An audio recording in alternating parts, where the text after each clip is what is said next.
So this has been on my mind for a while. That a lot of people have been questioning, especially people from the progressive left that keeps on going with this notion that the state does not cause a whole lot of big problems in the United States, especially when it pertains to inflation, when it pertains to the recession. A lot of progressive people on the left would say like, "Oh, it's all because of big businesses paying off uh, this paying off the government to ensure the middle and low class people do not become any more richer," even though anybody with any economic sense knows that that is far from the truth, and a lot of progressive people are just being disingenuous like hell, as they usually do. So there's been a talk that the government does not cause major monopolies, or the state does not cause major monopolies, and it does not cause major problems when it comes to the middle and low class people, when that could literally be far from the truth, because it's literally the state that actually puts forth a whole bunch of policies and pushes some bills that initially hurt the middle and low class people. Whether or not some people want to believe this or not, this is the case, because every time they pass a bill, somebody always gets hurt, and somebody always gets hurt, especially the middle and low class. And we are actually starting to see this from these a lot of these corporations as well, when they had to lay off like thousands and thousands of people because of this inflation and recession. You know, when things are looking down, they got to lay off some people. When the currency is severely bad, they got to lay off some people. So let me ask some people this: is the government actually helping out those big corporations if they are having to lay off all those people? Even though a lot of those jobs are just there just to be there, just to try to get some people a job. And a lot of people, especially the progressive side, who believe in statism, they still want to bring forth this notion that if it wasn't for these capitalist organizations, the state, like in the way, the state would be a lot more better, or the whole socialism would be a lot more better, even though there are different brands of socialism when it pertains to Marxist socialism, when it pertains to Lenin socialism, when it pertains to Nazi socialism, and when it pertains to Mussolini's socialism / fascism. There are different variations of socialism out there, but they always want to go towards, I guess, in Marx, and discredit every other ounce of socialism, because apparently Marxist act of socialism is the best socialism, even though it hasn't really been practiced. But we're gonna go to this little article that I got from a fellow libertarian ally of mine, called the and I mentioned his name multiple times, the philosophical zombie hunter. He said, where we gonna talk about how government causes monopolies, and how the government is a monopoly, because you had some people on the left say that the government is not a monopoly, it's actually something different, but they don't actually know what it actually is. So we're gonna bring forth this. We're gonna put this all to rest of how the government is actually a monopoly. How government causes monopolies. Granting exclusive licenses or franchises. The government may grant exclusive licenses or franchises to a single firm, giving it a monopoly in a particular market. Providing subsidies. Subsidies can give a firm an advantage over its competitors, potentially leading to the formation of a monopoly. Protecting domestic industries with tariffs. Tariffs on imported goods can protect domestic industries for foreign competition, potentially leading to the formation of a monopoly. Regulating entry into a market. Government regulations on entry into a market, such as requiring a license or permit, can limit competition and contribute to the formation of a monopoly. See, yeah, this is what holds a lot of people back, okay? Because in order to get their business started, especially when it pertains to trying to start a tech company, a small tech company, they need licenses, all these licenses and permits in order to try to start their own business. And these big corporations they already established all this. They already got a lot of money. They already got the ads and all that stuff, and they hate seeing people who are smaller be a competition or an alternative to some some less expensive products. And a lot of people don't like that, especially when it pertains to people who want to acquire that state power, who want to keep that state power in order to make sure that there's no competition there. Because, see, there's this thing that competition is apparently a bad thing when it pertains to certain companies. And certain companies would buy out the smaller companies in order to make sure that like there's no competition, or there cannot be an alternative to their products. But we're gonna keep on going into this. Establishing state-owned enterprises. State-owned enterprises, which are owned and operated by the government, can have a monopoly in a particular market. Setting prices on or controlling output. The government may set prices or control output in a particular market, which can limit competition and contribute to the formation of a monopoly. See, yeah, so this is the whole, well, if these big corporations would actually sell things a lot more cheaper, maybe there would be a lot more people coming in to actually buy their products. Problem is, there are some companies out there who do want to cheapen their products. Problem is, the state gets in the way of that, because they have to set their product at a rate that can keep paying the state off. Like they increasing the tax rates. They do the whole price control thing, which is a government policy. It's not these corporations are not increasing their products just because they are greedy. They gotta do it because of the federal regulations. But a lot of progressives do not understand that. And when the fact that, okay, let's look at gas, let's look at rent, let's look at the tax rates. All that has been increased due to federal regulations, state laws. But you have some progressives out here who are being severely disingenuous about this whole ordeal, and they would keep on blaming big corporations of why these prices are going up, or they would say, oh, these gas companies are severely greedy, like they just want more money. If the federal government did not increase the tax rate, because right now it's at 30%, and they are and they keep on increasing it bit by bit, what do you think is going to happen in order to try to keep their business running? They got to increase their wages. And then it's the whole, well, if these corporations would actually keep up with inflation, how can you keep up with inflation if the state is severely incoherent, if they are economically illiterate, and the state is the one that increases the tax hikes? They're the ones being greedy, but you have a lot of progressives say like, rely on the state, and the state is the one that's hurting people the most. Look at freaking China. Look at freaking Russia. Look at a lot of these countries that enact socialist policies.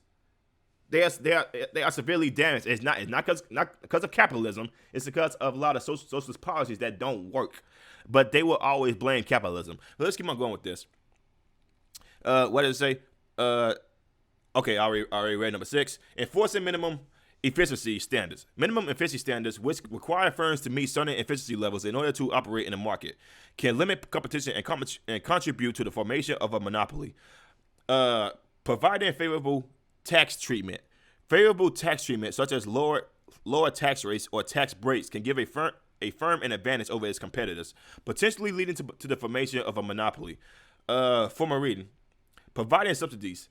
A study published in the Journal of Economic Literature in 2006 titled The Economic Effects of Taxing Capital Income discusses the potential economic effects of subsidies and the other forms of government support for businesses. Creating barriers to entry. A study published in the Journal of Economic Literature in 2002 titled Barriers to Entry reviews the economic literature on barriers to entry and the effects on competition. So I'm gonna show y'all this little article right here from the Mises.org, the Mises Institute. So, title: The many ways government create monopolies.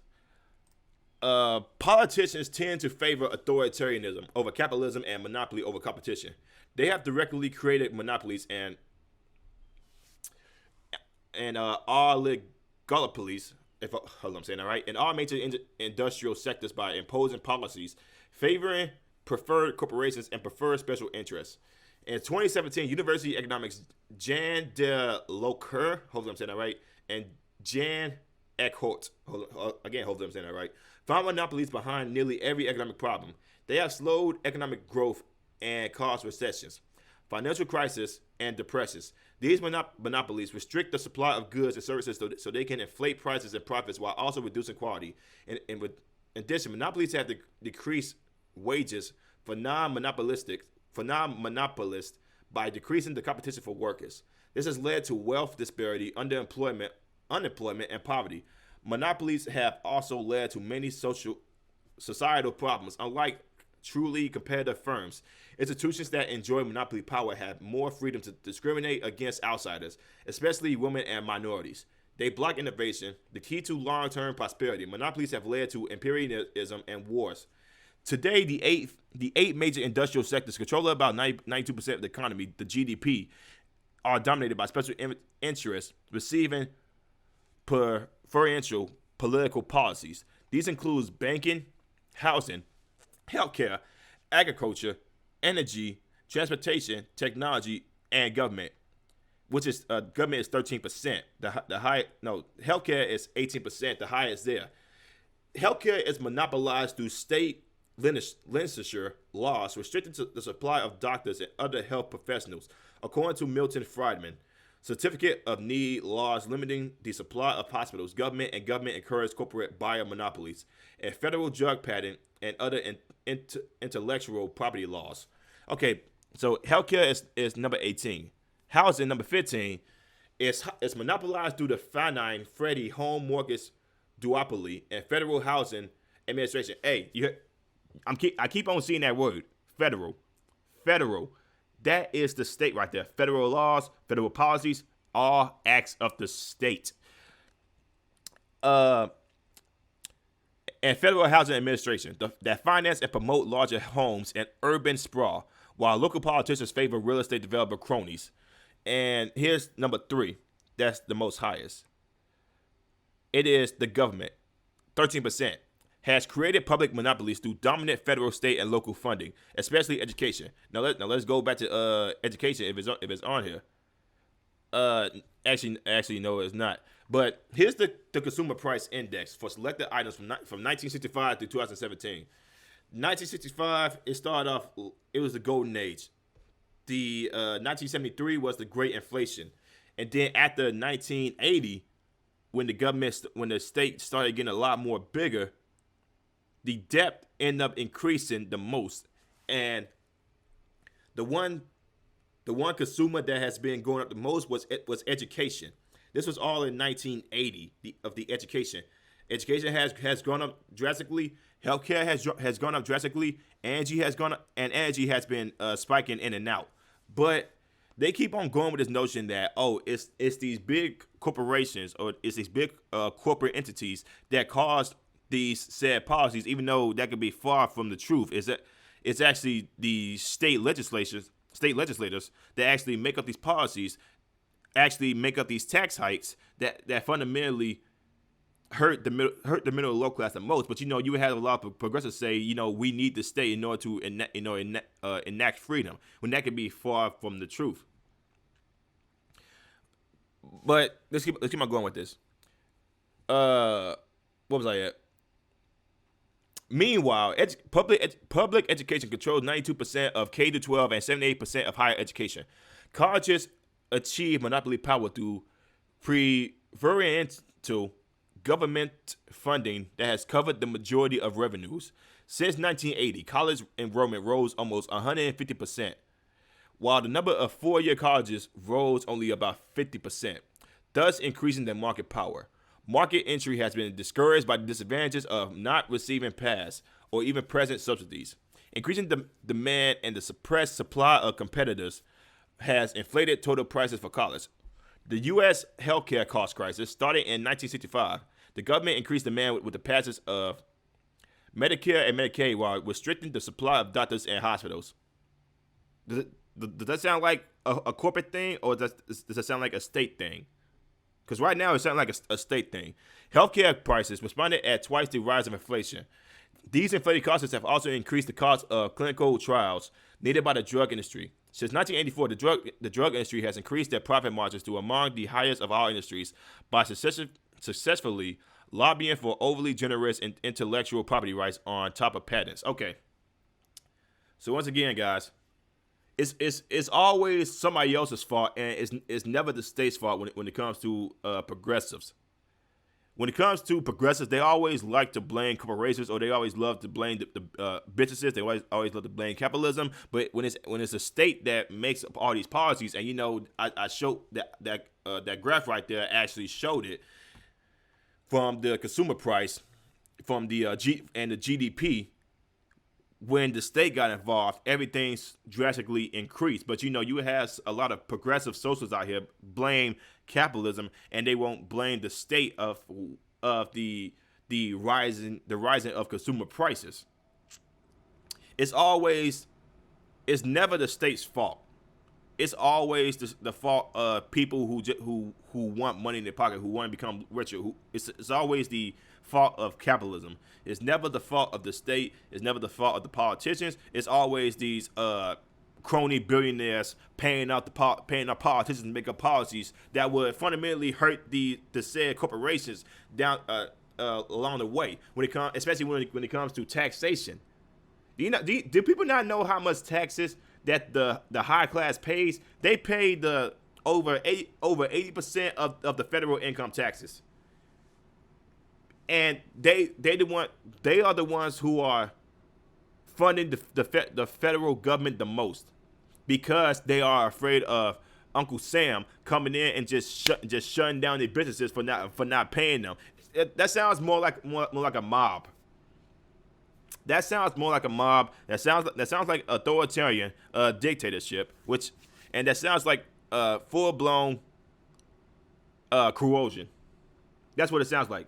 You pay us in order to keep your business. If you don't pay us, or if you think about trying to get one over on us, we gonna have your head. That's basically what it sounds like. But just want to get this little topic on my chest. I've been wanting to discuss if this whole monopoly and government for a while now. And let me know what y'all think about it in the comments below. If you guys like what I'm saying, like and subscribe to the video, hit the notification bell. I will see y'all next one. Peace. Also, make sure you join me on my Discord. The links are in the description below. You guys want to have a conversation, want to talk. You guys want to promote your own videos. You want to talk about gaming, movies, and TV shows, or politics. Just hit that link in the description box below, and let's have a chat. Also, make sure you follow me on my Twitch. I'll be on my Twitch sometimes, just playing games, to be chilling. Some new games coming out this year that I want to play, especially when it comes to Resident Evil games. And just make sure you subscribe there, you follow me there, and let's have some fun. Also, make sure that you do like, comment, and subscribe to my channel, because the YouTube algorithm is hurting everybody at this point, and they do not like seeing small guys like myself grow. So make sure you like, comment, subscribe, because your man try to get paid here, people. It don't take nothing but a second.